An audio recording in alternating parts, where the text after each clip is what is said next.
JCB वाली नागिन train race. शहर में अजीबोगरीब रेस होने वाली थी और वो थी ट्रेन के बीच की रेस।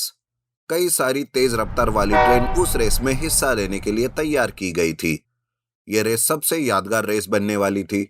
अब वो कैसे, ये तो वक्त ही बताने वाला था। और देखो, ये कोई मामूली रेस नहीं है। कई सारी ट्रेनों के बीच ऐसी रेस होने वाली है, इसलिए इसमें कोई गड़बड़ नहीं होनी चाहिए। अगर जरा सी भी चूक हो गई तो बड़ा हादसा हो सकता है।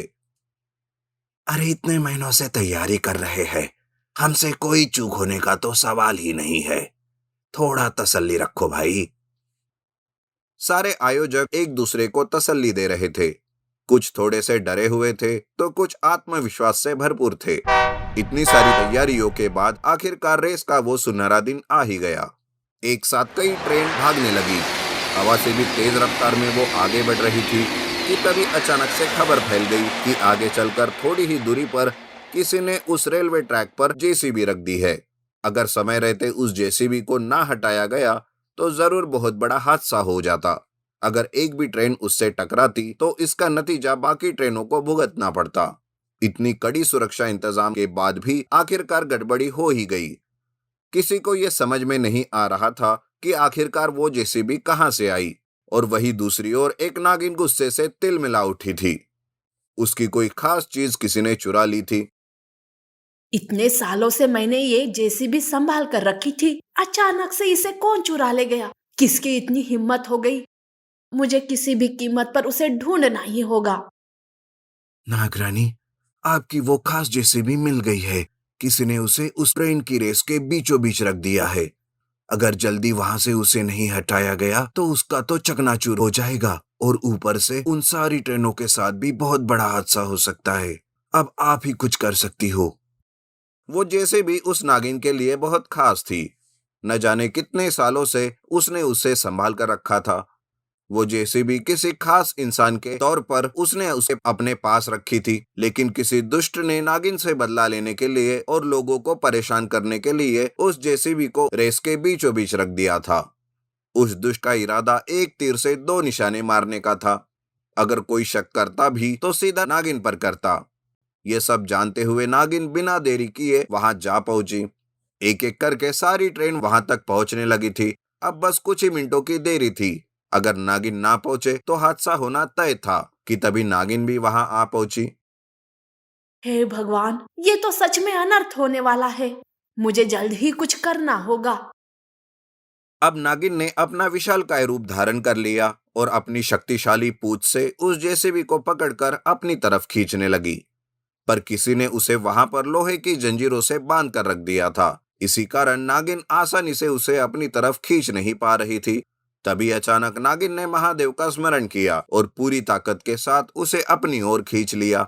ऐसा करते ही वो जेसीबी और नागिन दोनों उछलते हुए दूर जाकर गिर पड़े। इस वजह से नागिन को काफी चोटें भी पहुंची। और ठीक उसी वक्त सारी ट्रेन एक एक करके वहां से गुजर गई और अनहोनी होते होते रह गई। एक दुष्ट साया यह सब देखकर गुस्से से वहां से निकल गया। इन सारे चक्कर में जेसीबी का काफी नुकसान हो चुका था और नागिन को भी काफी चोट पहुंची थी। पर फिर भी अपनी चोटों की चिंता किए बगैर नागिन जेसीबी को सही सलामत अपने साथ वापस ले गई। ये सब किसने किया है? उसे तो मैं कभी माफ नहीं करूंगी। उस इंसान को उसके किए की सजा जरूर मिलेगी। पर फिलहाल के लिए मैं खुश हूँ कि मेरी जेसीबी बच गई है। नागिन माँ, चुड़ैल की बेटी और सांपों की रेस। नागिन और चुड़ैल की काफी पुरानी दुश्मनी थी। उस दुश्मनी में चुड़ैल को अपनी जान से हाथ धोना पड़ा था और नागिन भी अपने बेटी को बचाने के लिए हर एक कोशिश में लगी रहती थी। काफी समय बीत गया था। नागिन अपने बच्चे को बड़े ही अच्छे से पाल पोस रही थी, तो दूसरी तरफ चुड़ैल की बेटी अपनी माँ के मौत का बदला लेने उनकी जिंदगी में दखल देने वाली थी। मुझे अनाथ करके नागिन अपनी बेटी पर अपना प्यार लुटा रही है, पर मैं ऐसा होने नहीं दूंगी। जो खुशियां उन्होंने मुझसे छीनी है वो खुशियां मैं उनसे छीन कर रहूंगी। माँ की मौत का बदला बेटी से लूंगी। कई साल बीत गए, पर फिर भी उस दिन की यादें मेरा चैन छीन लेती है। कई साल पहले भी थी वो बात याद आ ही जाती है। जब उस चुड़ैल ने हम नागों पर हमला किया था और मुझे और मेरे बेटी को मारने की कोशिश की थी। माँ, अब वो चुड़ैल नहीं रही तो अब क्यों डरना? आप अब चिंता मत करो। देखो, इस बार की प्रतियोगिता में मैं ही जीतूंगी। नाग नागिनों की इस अनोखी रेस को देखने पूरा नागलोक इकट्ठा होता था। चुड़ैल की बेटी ने अपनी मां का बदला लेने के लिए यही दिन चुन लिया। जैसे ही प्रतियोगिता शुरू हो गई, चुड़ैल अपनी जादू की मदद से अपना भेष बदलकर उन नागों में से एक हो गई। उसकी नज़र सिर्फ नागिन पर थी और नागिन की मां की नज़र किसी अनहोनी को ढूंढ रही थी।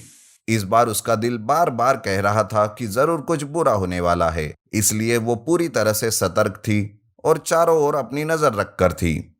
नागों की प्रतियोगिता शुरू हो गई। चुड़ैल की बेटी जानबूझकर नागिन के पास जाकर खड़ी हो गई। वो मौका देखते ही नागिन पर हमला करने वाली थी कि तभी नागिन की मां की नजर उस चुड़ैल पर आ गई। ये कौन सी नागिन है? इसे तो नागलोक में मैंने कभी नहीं देखा। जरूर कुछ गड़बड़ है। मुझे इस पर नजर रखनी होगी। मेरी बच्ची को भी मुझे आगाह करना होगा। नागिन अपनी बेटी को इशारा करके सतर्क कर देती है।